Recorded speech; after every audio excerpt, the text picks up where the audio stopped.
শুভ বুদ্ধ পূর্ণিমা বন্ধুরা। আমি চলে গেছিলাম সন্ধ্যাবেলায় ছাদে। তো আমি দেখতে গেলাম চাঁদটা খুব ঝলমল ঝলমল করছিল বলে। তো আমি ছাদে এমনিই যাই, সন্ধ্যাবেলা একটুখানি ঘোরাফেরা করি, খুব সুন্দর হাওয়া দেয়। তো বৃষ্টি না হলে তো ভালোই লাগে ছাদে থাকতে।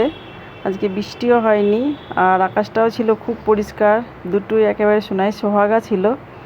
তো আমি ছাদে গিয়ে দেখলাম খুব ভালো লাগছে জায়গাটা।